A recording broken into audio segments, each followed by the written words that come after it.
Bueno, como le anticipé al principio, tenemos al economista Miguel Collado Di Franco, vicepresidente del Centro Regional de Estrategias Económicas Sostenibles. Miguel, agradecido como siempre de tu presencia aquí en Propuesta de la Noche. ¿Qué tal? Un placer estar con ustedes aquí. Esta es la vez que vengo a esta nueva casa. Sí, sí, no, tú siempre nos acompañas Un y eso placer, te lo de verdad. agradecemos. Y agradezco siempre las invitaciones. De Sí. verdad que sí. Miguel, nosotros somos parte del DR Casta, entonces no creo que en términos de nuestras exportaciones a los Estados Unidos vayamos a ser penalizados con esta política que pregona el candidato o el presidente electo de los Estados Unidos, Donald Trump, de imponer aranceles a las exportaciones, a las importaciones de Estados Unidos en un contexto donde él está promoviendo el retorno de empresas que dice que se fueron de los Estados Unidos hacia estos países y al Asia. Entonces, a través del incremento de aranceles, él pretende atraer esas empresas de nuevo a territorio norteamericano. ¿En qué medida esto podría afectarnos a nosotros? Bueno, Sobre todo en términos de inversiones norteamericanas en sectores de la economía dominicana. Yo creo que hay que abarcar un poquito más cuál es la propuesta económica de Trump, pero vamos a llegar a tu pregunta. Primero, hay dos elementos importantes. Uno es bajada de impuestos, prefiero impuestos sobre la renta. Eso es un elemento importante. Él lo hizo en la administración primera que tuvo y viene con ese plan. Eso y la desregulación, que también fue un elemento que caracterizó a la administración Trump anterior, pues son dos elementos que definitivamente te ayudan a que una economía crezca y a crear un clima de inversión más favorable. Entonces, esos dos elementos yo entiendo que van a estar ahí, porque él lo puso sobre la mesa y no porque lo haya puesto sobre la mesa ahora, sino porque hay un precedente anterior, que fue en la administración pasada. Ahora, él introduce el elemento que ya también viene de la administración previa suya, que es el de los aranceles, pero en aquella ocasión fue contra China específicamente. Que la administración Biden no corrigió esa distorsión. Yo lo llamaría una distorsión porque ¿quién pagó los platos rotos? El consumidor norteamericano, que tuvo que pagar productos más caros. Lo mismo que vivíamos aquí en República Dominicana antes de que tuviésemos la apertura comercial a principios de la década de los 90. Bueno, entonces, yéndonos a la pregunta que tú me haces, pues hay que ver hasta dónde él va a desear expandir esta política de incrementar los aranceles. En aquel momento lo usó, reitero, como un arma política contra o hasta de un tipo de guerra comercial contra China en particular. Actualmente ha dicho que si los mexicanos no detienen el flujo migratorio, pues entonces los castigaría, dicho en palabras llanas, Igual con amenaza hizo aranceles. contra López Obrador durante su primer mandato. Sí. Ajá. Entonces, podría ser que se use, dependientemente de que sí, que pueda haber un incremento en los aranceles, que yo lo veo mal, definitivamente es una política errónea desde el punto de vista más sensato que te lo diría la economía básica. Entonces, pero en su caso lo entiendo porque entiendo, no lo justifico, lo comprendo desde el punto de vista tal vez táctico de negociaciones. Entonces, por eso digo, hay que ver hasta dónde él lo va a expandir o lo va a usar en algunos países en particular. Aquella vez fue China, ahora amenaza a México también. El tema con China entiendo que seguirá. Y lo que tú me preguntas, bueno, pues tendría entonces que ir a negociar tratados de libre comercio si quisiera extender esa política nueva de proteccionismo o de incremento de aranceles. Entonces, hay que estar atentos, obviamente, a ver qué es el desarrollo. Sin embargo, yo soy escéptico en que a nosotros nos vaya a afectar en ese sentido, por lo mismo de que tenemos el DERECAFTA y por los factores que he explicado. Sí. Pero tradicionalmente Estados Unidos siempre ha sido proteccionista de su propia agricultura, de su propia producción agrícola. Sería como una reafirmación en este gobierno de Donald Trump, una que es parte de su propia vocación, porque se ha criticado de los acuerdos de libre comercio que lo que vamos forzados somos países como República Dominicana, no así los propios estadounidenses. Pero ha sido proteccionista, eso ha cambiado y el proteccionismo ha venido más que bien, más que nada a través de subsidios agrícolas. ¿Y qué representa la agricultura dentro de la economía norteamericana? Pues no mucho en esta época. Sí lo representó en el siglo XIX definitivamente, pero ya a partir de la industrialización, sobre todo la que se produce después de la Segunda Guerra Mundial, pues no representa gran cosa. Entonces, ¿qué te digo? Yo no creo que sea, y vamos, yo no creo que sea el espíritu de muchas empresas, en realidad, en estos momentos, de que de verdad estén anhelando proteccionismo. Yo creo que más que nada querrían un ambiente diferente al que han tenido con los demócratas, que sí le han impuesto más regulaciones, y el tema de de los impuestos bajos, pues yo creo que calaría más dentro del empresariado. Pero esa es mi opinión. Claro. Vamos a ver.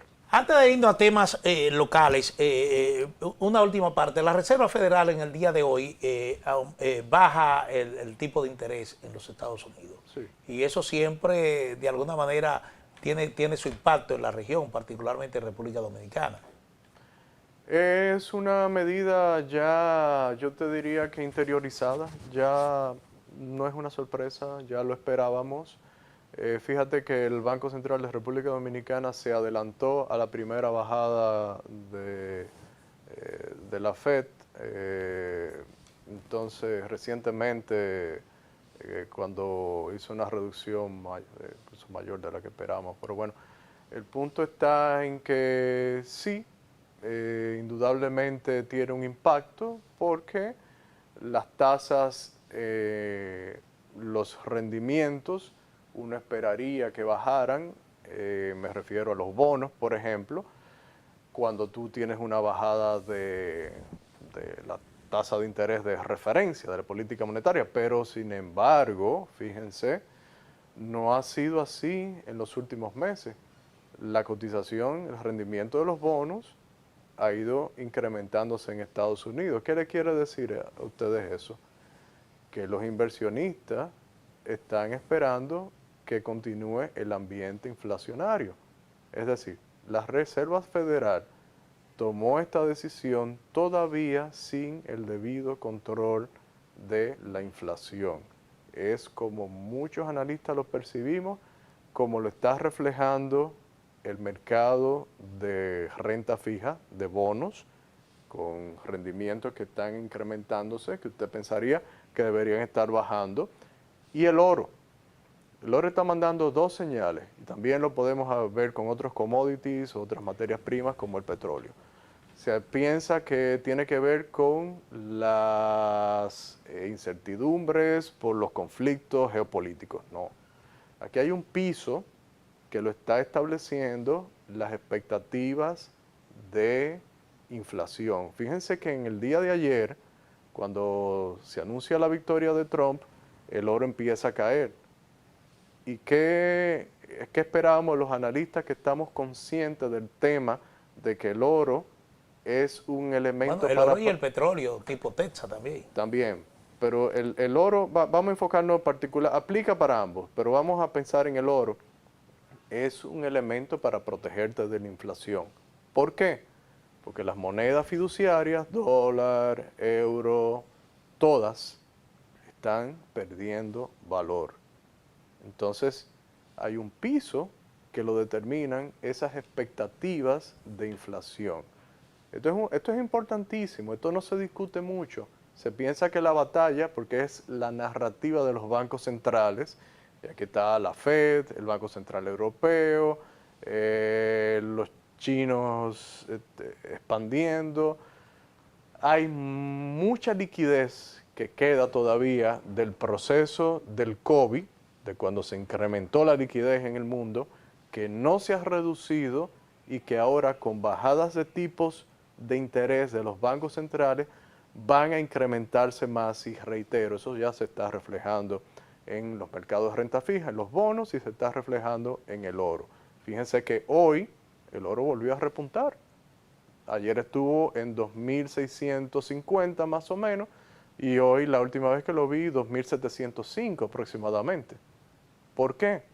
Porque quien sabe de esto entiende que todavía estamos en un mundo donde la inflación no está bajo control, y eso fue, como ha pasado en otros países, uno de los elementos que ayudó a Trump en la victoria en Estados Unidos, el costo de la vida en Estados Unidos. Bien. Bueno, este tema del oro, ¿en qué medida eso puede reflejarse en ese día a día de un ciudadano? De un ciudadano, Sí. bueno, yo no soy consejero de finanzas, pero yo le diría a la gente que esté atenta, y el que tenga oro, que tiene algo muy valioso en sus manos. Aún sea en la dentadura.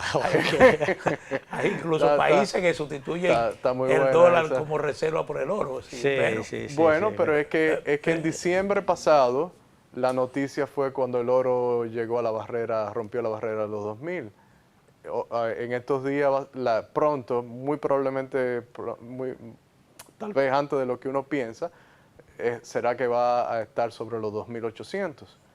Y quién sabe si sigue subiendo. Bien. Entonces, bueno, el que pueda invertir en oro, que no descarte ese tipo de inversión. Bueno, Reitero, no soy Sí. analista financiero. Es como y volver al patrón oro. De todas recomendación, maneras, positivo esta para República recomendación Dominicana. es un comentario. Bueno, Miguel, pasando a un tema local, el CRE sostuvo que el CRE se opuso a cómo fue presentada, a la forma en que fue presentada la reforma fiscal que propuso el gobierno.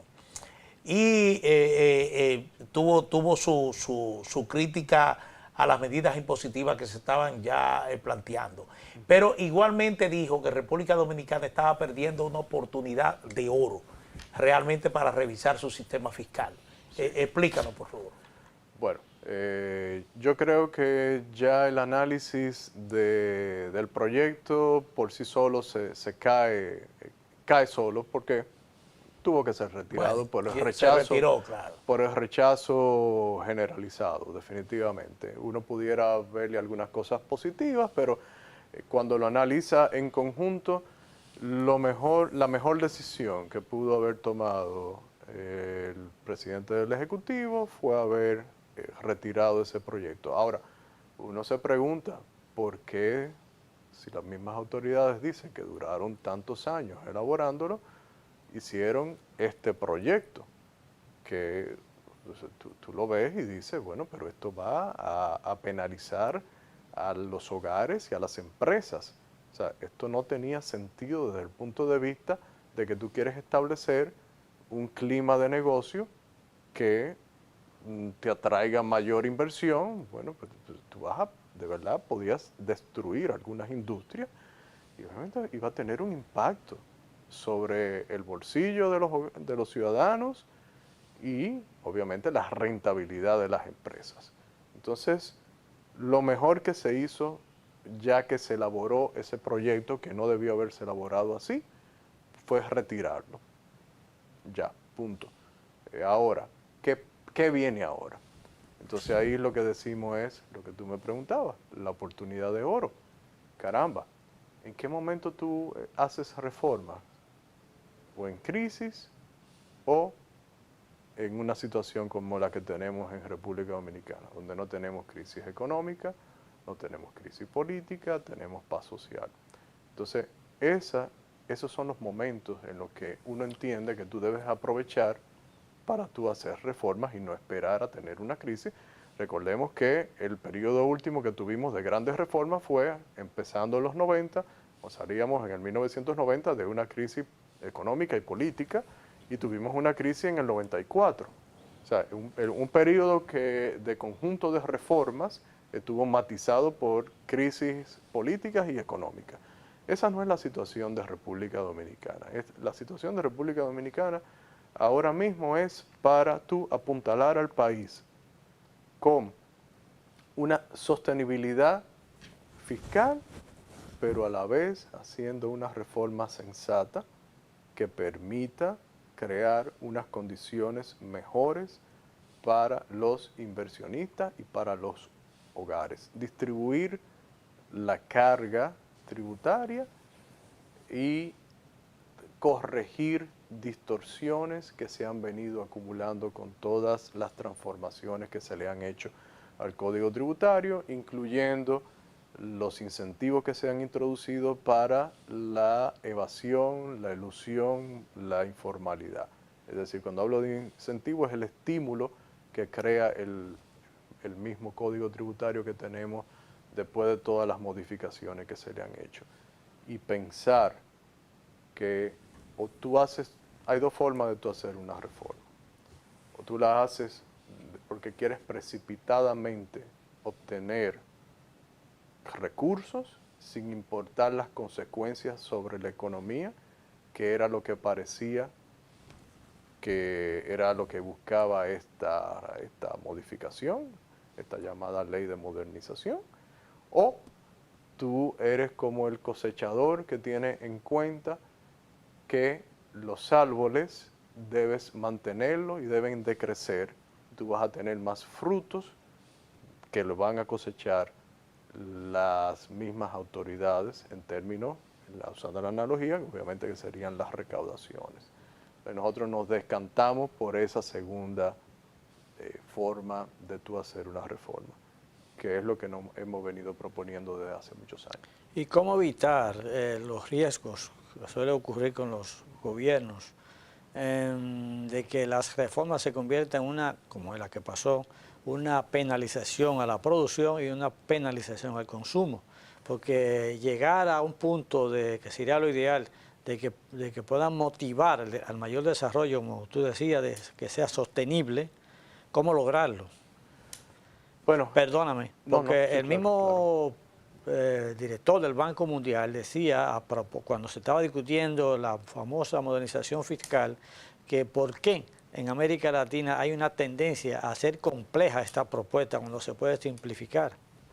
Es una buena pregunta para los organismos multilaterales, porque nosotros mismos en el CRES advertimos en julio, en 2 ocasiones que los recogió la prensa y decíamos, lo que va a venir es la receta del Fondo Monetario Internacional. ¿Y cuál es la receta del Fondo Monetario Internacional? La que se aplicó en Colombia. El presidente Duque en el 2021, a inicios del año, tuvo que retirar también la propuesta que había introducido de reforma. Claro, allá hubo protestas, entonces hubo que hacer una modificación. La logra aprobar en el 2021 mismo, en septiembre. Viene el presidente Petro con las fórmulas inspiradas de nuevo en el Fondo Monetario Internacional, que son 3 cosas.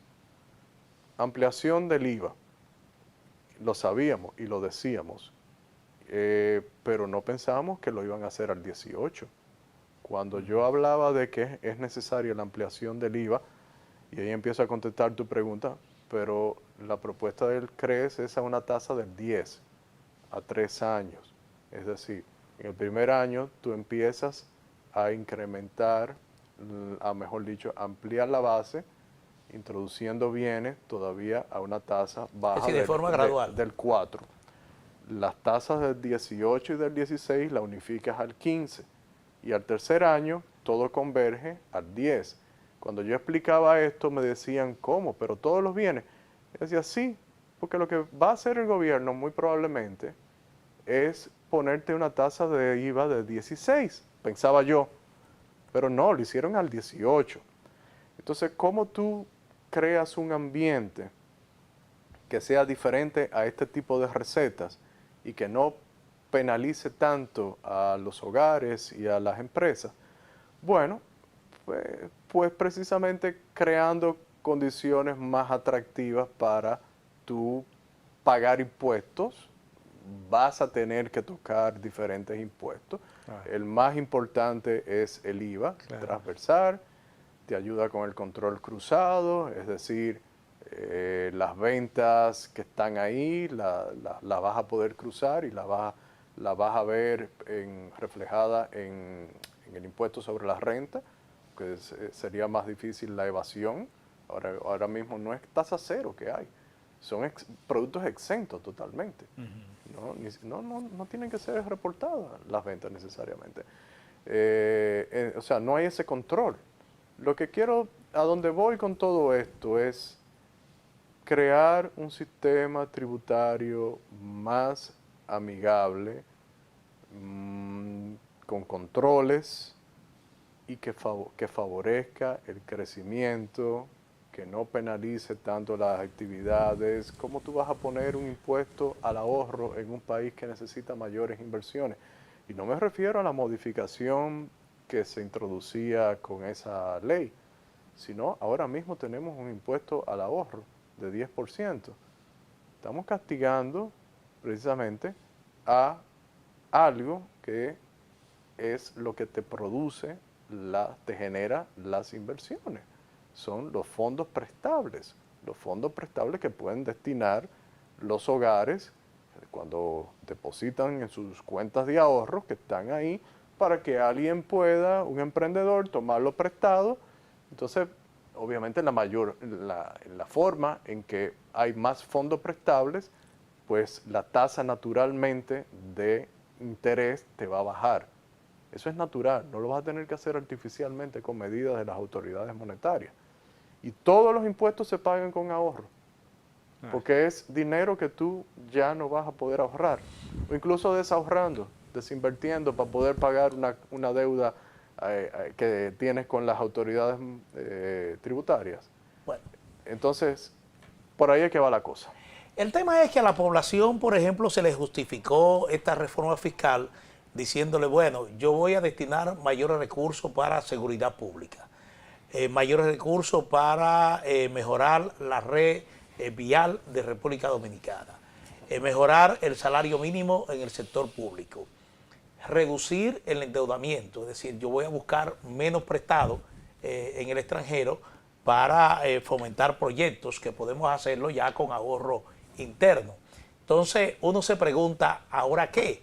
¿Y cuál es el riesgo en términos inmediato o futuro, inmediato o futuro, que tenemos el no hacer la reforma? Pero ahí es que viene la paradoja y que yo creo que tuvo un rechazo más de la población. O sea, tú me vas a quitar dinero para gastarlo. Y con la tradición de gastar más. Entonces, si tú haces un sacrificio, es para una consolidación fiscal. La consolidación fiscal es precisamente para tú ahorrar. Nosotros hicimos el ejercicio cuando tú tienes en cuenta que, o sea, asumiendo los números de las mismas autoridades, voy a recaudar 122,000, voy a gastar 110,000, pero voy a gastar 5,000 en el subsidio a través de Aliméntate y voy a incrementar, porque eso no estaba en los 110,000, pues lo que tú mencionaste, los salarios mínimos de los servidores públicos. Siendo conservadores, nos dio que eso era prácticamente lo mismo. Entonces tú, de un presupuesto, o más bien un déficit que vas a tener para el 2024 de 3.1% del PIB y que presupuestas en lo que ya se introdujo en el Congreso sin las modificaciones de 3.0 y vas a llegar a uno de 2.9. Es decir, te ibas a quedar en lo mismo. Y cuidado, si era 3 o si era 3.1 o quién sabe si 3.2, porque las decisiones de gasto son estrictamente políticas y también están sujetas a eventualidades.